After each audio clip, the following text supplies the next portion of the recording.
Hello दोस्तों, कैसे हैं आप लोग। आप सभी का स्वागत है इस चैनल पर जो आपको घर बैठे यूरोप की सैर कराता है। ये वीडियो कोविड-19 पेंडेमिक से पहले का है। तो इस वीडियो में मैं आपको ले जाऊंगा पेरिस। मैं पेरिस फ्लाइट से जाने की बजाय ट्रेन से गया था। यूरोस्टार ट्रेन जो कि लंदन से यूरोप के कई शहरों के साथ कनेक्टेड है। तो पेरिस जाने के लिए जाना पड़ता है लंदन के सेंट पैंक्रास स्टेशन पर, जहाँ से मुझे पेरिस गार्ड ऑनर के लिए सीधी ट्रेन मिल जाएगी। आप सोच रहे होंगे ये कैसे पॉसिबल है, क्योंकि यूके और फ्रांस के बीच में तो काफ़ी बड़ा समुंदर है और बीच में कोई ब्रिज भी नहीं है। तो चौंकिए मत, क्योंकि एक इंजीनियरिंग मार्वल की वजह से यहाँ पर समुंदर के नीचे एक टनल निकाल गई है जो कि यूके और मेनलैंड यूरोप को कनेक्ट करती है।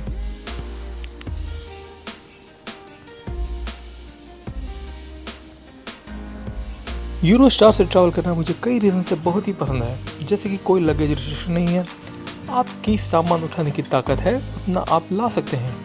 ट्रेन काफ़ी स्पेशियस है, 4 साल के नीचे के बच्चे के लिए फ्री ट्रैवल है और आप छोटे बच्चों को इनकी यूजुअल जगह पे यानी कि पुश चेयर में सोने दे सकते हैं, जो कि फ़्लाइट में करना मुमकिन ही नहीं है। एयरपोर्ट की तरह 2-3 घंटे पहले स्टेशन जाने की ज़रूरत नहीं है। हमारी ट्रेन दोपहर के 12:15 बजे की थी।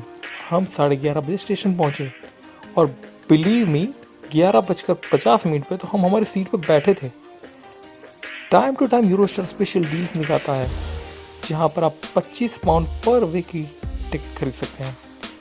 आप ज़रूर रायनएयर से चीप टिकट हासिल कर सकते हैं, पर ट्रेन से दूसरे देश में जाना भी एक एक्सपीरियंस है।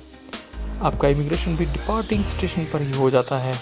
तो जब आप के डेस्टिनेशन पर पहुंचते हैं तो सामान उठाएं और सिंपली स्टेशन से बाहर चले जाएं।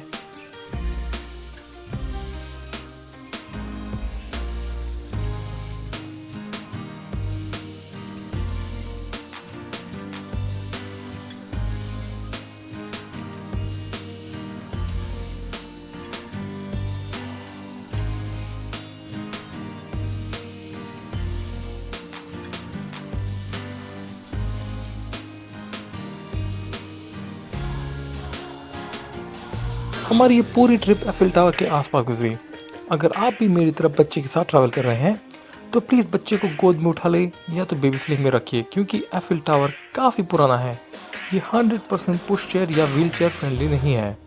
कई बार मैंने बच्चे को छोटी सी लिफ्ट में कई लोगों के साथ रखा, जो कि बच्चे के लिए ठीक नहीं है। आप नहीं चाहेंगे कि बच्चे की एफिल टावर के साथ रोती हुई तस्वीर आए।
अगर आप भी मेरी तरह स्प्रिंग में ट्रैवल कर रहे हैं तो ध्यान रखिएगा कि मौसम बहुत ही जल्दी चेंज हो सकता है। एक दिन पहले जहां एफिल टावर पर कड़ाके की सर्दी थी, वहीं दूसरे दिन म्यूजियम ऑफ लूव पर दूसरी जगह पर जाते वक्त इतनी गर्मी थी कि इंडिया की याद आ गई।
म्यूजियम ऑफ लूव्र में देश विदेश के काफ़ी बढ़िया नमूने हैं, पर ज़्यादातर लोग यहाँ सिर्फ मोनालिसा को देखने आते हैं।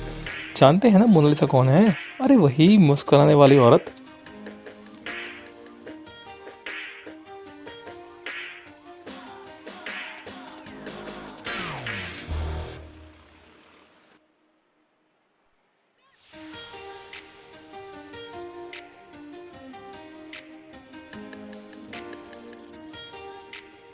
क्योंकि पेरिस को सिटी ऑफ लव कहा जाता है, एफिल टावर के सामने की इस जगह पर हमेशा न्यूली वेडेड कपल्स फोटोशूट के लिए आते रहते हैं। तो अगर आप भी वहाँ पर हैं, please be kind to them और उन्हें जगह दीजिए। उनके खूबसूरत दिन को फोटो बॉम्ब करके ना बिगाड़िएगा।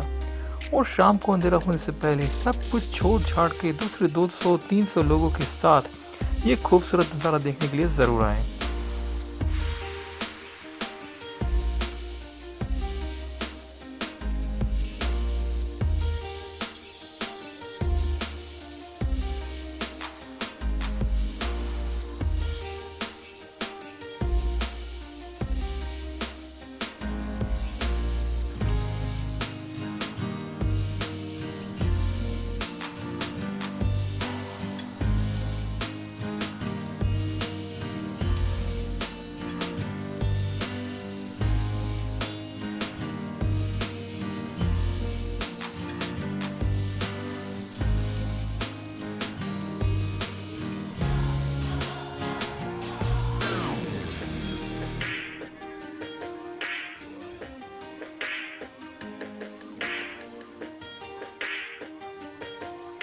ज़्यादातर लोगों को नहीं पता, लेकिन पेरिस में भी एक स्टैच्यू ऑफ लिबर्टी है, और क्योंकि वो नदी के साइड पे फेसिंग है इसलिए इजीली मिस हो जाता है। पर गूगल मैप्स का सहारा लीजिए, ढूंढना काफ़ी इजी है।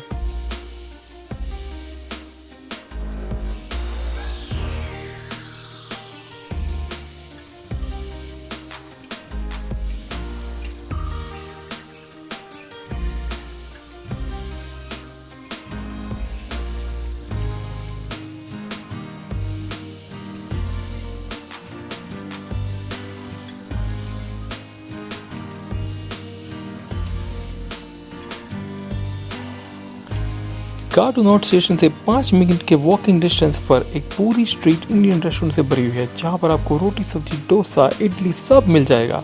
सो ये मत सोचो कि पेरिस जाके आप सिर्फ फ्रेंच फ्राइज ही खा के पेट भरेंगे। दुनिया बहुत ही बड़ी है। अगर आप ज़िंदगी को भी बड़ी बनाना चाहते हैं तो ज़रूर एक्सप्लोर कीजिए इस दुनिया को।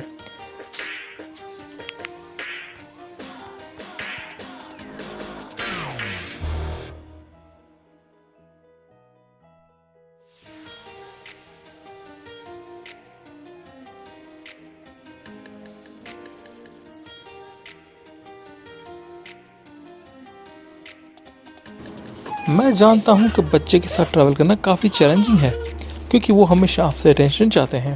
पर अगर आप थक गए हैं तो इसका मतलब ये नहीं कि इन्हें मोबाइल पकड़ा दीजिए और आप मज़े करें। आप मेरे से अग्री होंगे कि टेक्नोलॉजी ने हमें एक टेक जंकी बना दिया है। फ़ोन देखे बिना हम 10 मिनट नहीं रह सकते। सोचो, क्या आप बच्चों को भी ऐसा बनाना चाहते हैं? इनके साथ खेलो, बात करो। एक छोटा सा लीफलेट बच्चे के लिए कितना अम्यूजिंग है, ये आप देख सकते हैं।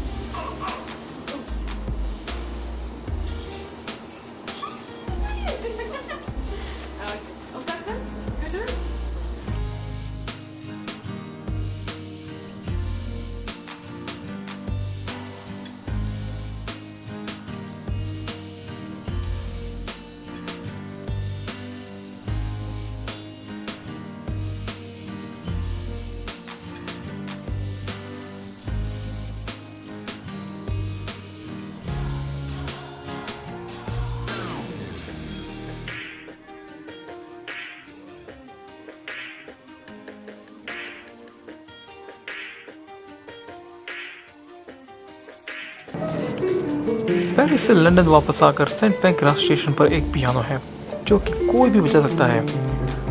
ट्रिप से बाद इसे बढ़िया रिलैक्सेशन नहीं मिलेगा।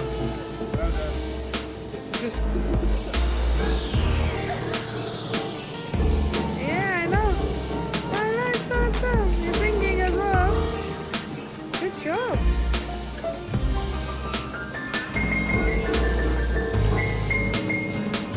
तो आपको ये वीडियो कैसी लगी है मुझे ज़रूर बताइएगा और शेयर, सब्सक्राइब और वगैरह वगैरह वगैरह वगैरह वगैरह। नेक्स्ट वीडियो में जल्दी मिलेंगे, तब तक के लिए जय हिंद।